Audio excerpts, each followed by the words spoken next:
ఏం బాబు పెళ్ళి అయిపోయింది, రీసెంట్ గా పిల్లడు కూడా పుట్టాడు, ఎలా ఉంది లైఫ్? నీ అబ్బా తెలిసి అడుగుతున్నావా తెలియక అడుగుతున్నావురా? దోలు తీరిపోతుందిరా ఇక్కడ. వీడేంటి పెద్దోన్నని కూడా చూడకుండా అరే ఒరే అంటున్నాడు? పెళ్ళయింది కదా పాప ఫ్రస్ట్రేషన్ లో ఉంటాలే. అంత కష్టం ఏమొచ్చింది బాబు? కష్టం అంటావు ఏంటి అంకుల్?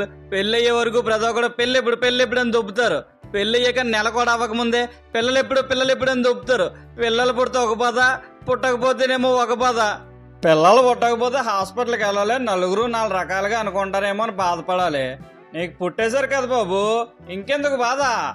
ఏంటంకుల్ పుట్టేశారు? నేనేమో మార్నింగ్ అంతా డ్యూటీలో ఉంటాను. నా పొట్టిదేమో మార్నింగ్ అంతా వాళ్ళ మమ్మీ దగ్గర పాలు తాగి హ్యాపీగా పడుకుంటుంది. నైట్ కరెక్ట్గా నేను పడుకుందాం అనే టైంకి స్టార్ట్ చేస్తుంది మ్యూజిక్.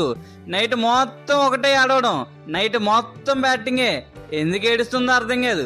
పరిగెత్తుకుని హాస్పిటల్కి తీసుకెళ్ళాం అనుకోండి, అక్కడికి వెళ్ళాక హాస్పిటల్లో ఆడుకుంటుంది. డాక్టర్ ఏమో పచ్చి బూతులు తిట్టి 2000కి మందులు రాసిస్తాడు. ఆఫీస్లో వర్క్లో ఉన్నప్పుడు ఫోన్ వస్తుంది, పిల్లలకి ఒంట్లో బాగాలేదని. టెన్షన్తో ఇంటికి పరిగెట్టుకుని వస్తాం, వచ్చేలోపు నార్మల్ అయిపోతుంది. పిల్లలు అన్నాక అలాగే ఉంటది బాబు. మీరు ఒకరిద్దరికి ఇలా అయిపోతున్నారు. మేము ఆ కాలంలో 10 మందిని కనేవాళ్ళం. అలా అయితే ఇంకేమైపోతారో? మీ కాలంలో అయితే అమ్మమ్మలో నానమ్మలను చూసుకోవడానికి ఉండేవాళ్ళు అంకుల్. కానీ ఈ కాలంలో ఎవరు ఉంటున్నారు?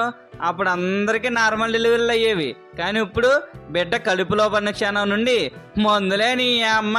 అన్ని మందులు వాడినా కూడా లాస్ట్ కోసేసి తీసేస్తున్నారు. వాళ్ళు నార్మల్ అయ్యేసరికి 1 ఇయర్ పడుతుంది.